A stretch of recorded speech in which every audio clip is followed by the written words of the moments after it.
Assalamualaikum warahmatullahi wabarakatuh. Bismillahirrahmanirrahim.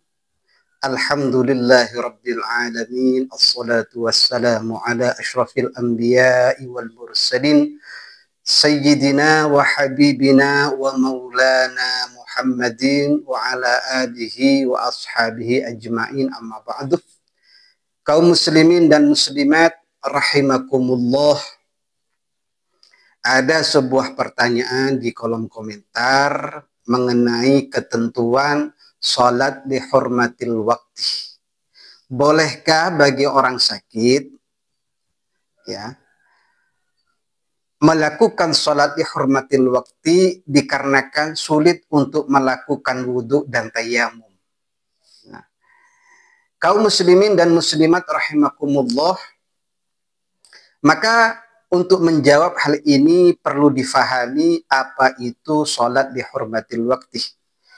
Di dalam HP saya ini saya membuat catatan-catatan. Saya menemukan beberapa ibarah, tapi tidak perlu saya bacakan ibaratnya. Bahwasanya sesulit apapun, sesibuk apapun manusia, yang namanya sholat itu wajib dilaksanakan atau ditunaikan selagi manusia itu punya akal. Beda halnya kalau manusia itu sudah tidak punya akal, atau masih kecil, atau masih belum muslim. Nah, kriteria itu adalah kriteria yang tidak mengharuskan seseorang sholat. Akan tetapi kalau selain itu, maka siapapun muslimnya yang namanya sholat itu tetap wajib dilaksanakan dengan ketentuan memenuhi syarat dan rukunnya. Nah, sekarang masalah sholat dihormatil waktu ini sholat yang bagaimana kok kelihatannya asing? Ya.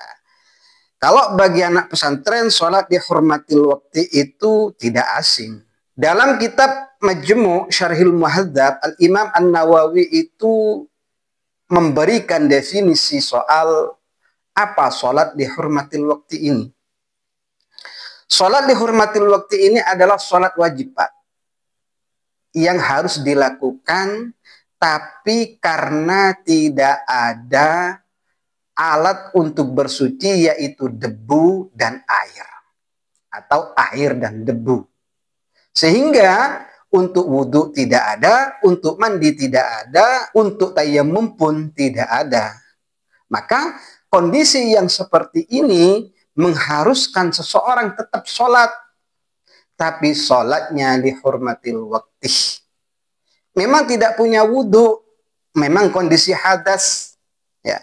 Tapi dikarenakan tidak ada alat suci, maka tetap orang ini wajib sholat dihormatil waktu.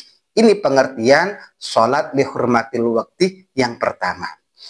Sholat dihormatil waktu yang kedua, Imam An-Nawawi menjelaskan adalah sholat yang dilakukan dalam keadaan tidak sempurna disebabkan tidak memenuhi syarat dan rukun. Syaratnya kan harus suci. Nah, ini nggak memenuhi, maka tetap sholat, Pak. Untuk yang pertama, yang tidak menemukan alat bersuci, yakni air dan debu, kalau di kitab itu biasanya disebut faqidut tahurain. Orang yang tidak menemukan kedua alat suci, yaitu air dan debu. Sekarang, saya ingin menjelaskan sebab-sebab yang membolehkan orang boleh melakukan sholat lihurmatil wakti. Setelah banyak membaca, saya menemukan setidaknya 4 masalah atau 4 perkara yang boleh seseorang itu melakukan sholat lihurmatil wakti. Namun sebelumnya saya jelaskan semua, perlu diketahui bahwasanya sholat lihurmatil wakti ini hukumnya sah. Akan tetapi meskipun sah tetap mewajibkan qadha saat sudah ada kemampuan. Artinya sah di sini dia itu tidak berdosa Andai kata dia meninggal setelah sholat dihurmatil wakti, kemudian dia meninggal dunia, maka orang itu tidak dianggap meninggalkan sholat. Emang ada dalilnya, Ustadz? Ada dalilnya. Yaitu sebuah hadis yang diceritakan oleh Sayyidah Aisyah. Bahwasanya beliau suatu ketika pernah pinjam kalung punya Asma. Kemudian kalung itu hilang. Maka Rasulullah memerintah para sahabat untuk mencari kalung yang hilang itu. Hingga datanglah waktu sholat, sedangkan mereka dalam keadaan tidak punya wudhu dan tidak menemukan air. Maka turunlah ayat tayamum. Ya. Ayat fa'ilam tajidu ma'an fatayammamu sa'idan tayyiba. Kalau kalian tidak menemukan air, maka bertayammumlah. Sekarang kalau tidak menemukan air dan debu bagaimana? Nah, di sini yang dinamakan sholat lihurmatil wakti. Faktor-faktor apa saja atau sebab-sebab apa saja yang membolehkan orang itu boleh melakukan sholat lihurmatil wakti? Setidaknya ada 4 yang saya paham dari kitab-kitab itu. Karena kalau dirunut di kitab itu langsung sholat dihormati waktu itu tidak ada. Jadi ini hanya rangkuman ya. Yang pertama, tidak menemukan sarana untuk bersuci baik berupa air ataupun debu. Artinya tidak menemukan air dan debu. Dalam hal ini, dalam literatur kitab fikih, orang yang tidak menemukan 2 alat suci ini dikatakan faqidut tahurain. Maka orang yang seperti ini harus tetap sholat, tapi sholatnya lihurmatil wakti. Niatnya bagaimana? Dia tetap, Pak, usolli fardhu zuhri 4 raka'atin lihurmatil wakti. Sah sebagaimana saya jelaskan barusan. Ya, ini yang pertama. Yang kedua, seseorang dalam perjalanan bersama rombongan. Ada air, ada. Tapi mereka itu ada dalam kendaraan. Yang kalau mereka turun, dia turun, maka dia ditinggal oleh rombongan. Atau sendiri, tapi nggak bisa, Pak. Nggak bisa nggak bisa turun. Dikarenakan memang kendaraannya seperti sekarang naik bis, naik kereta api dan lain sebagainya, maka diperbolehkan sholat dihormatil waktu. Tidak ada alasan untuk tidak sholat. Ya, naik pesawat tetap yang namanya sholat itu seperti itu. Ini yang kedua. Yang ketiga, sholat dalam keadaan najis dan tidak ada debu untuk menghilangkannya. Sementara ada air, cuma air itu dibutuhkan untuk minum, dibutuhkan untuk masak, dan lain sebagainya. Maka menggunakan air ini haram, Pak, dibuat wudhu. Makanya air ini berarti dinamakan ma'ul musabbal, air yang dipersiapkan untuk makan, untuk minum. Tidak boleh menggunakan air ini.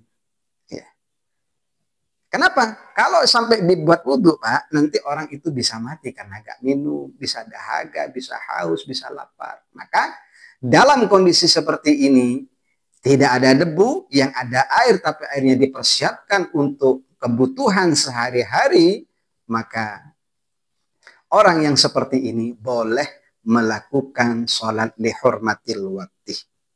Ini yang ketiga. Yang keempat, orang yang sedang dipasung atau disalib. Jelas, Pak, kalau dipasung atau disalib nggak bisa kemana-mana. Apalagi ditahan. Ya, ditahan. Ya, itu sama dengan orang yang dipasung. Nggak ada air, nggak ada debu umpamanya. Mau jalan ke sana kemari nggak bisa. Maka orang ini tetap wajib sholat, tapi sholatnya lihurmatil wakti. Sekarang Saya jelaskan untuk masalah yang pertama, yaitu orang yang tidak menemukan dua alat suci. Sholatnya bagaimana? Sholatnya seperti biasa. Ya, akan tetapi kalau dia kondisinya lagi hadas besar, maka yang harus dia baca cukup Al-Fatihah saja, gak boleh baca surat-suratan. Kenapa? Karena kondisinya lagi hadas besar. Orang hadas besar gak boleh baca Al-Quran. Tapi dikarenakan Al-Fatihah itu suatu kewajiban, maka yang diwajibkan saat sholat di hurmatil waktu hanya membaca Al-Fatihah. Baik di dalam sholat, lebih-lebih di luar sholat. Nggak boleh, Pak. Nggak boleh melakukan baca Al-Quran. Yakni yang hal-hal yang diharamkan untuk orang yang lagi hadas besar. Intinya, apa yang dipertanyakan, kalau sekiranya sakitnya itu memang tidak ada yang membantu untuk mengambilkan air, untuk mewudukkan, atau untuk bertayamum, tidak ada yang, memang nggak ada orang sama sekali, ya maka boleh sholat dihormatil waktu. Tapi kalau hanya karena sulit, ya kan bisa diwudukkan, bisa ditayamumkan, boleh. Maka tetap harus wudu dan tayamum atau tayamum. Semoga jawaban ini bisa difaham dan bisa menjawab pertanyaannya. Ini yang saya tahu. Semoga bermanfaat. Wallahul muwaffiq ila aqwamit thariq. Assalamualaikum warahmatullahi wabarakatuh.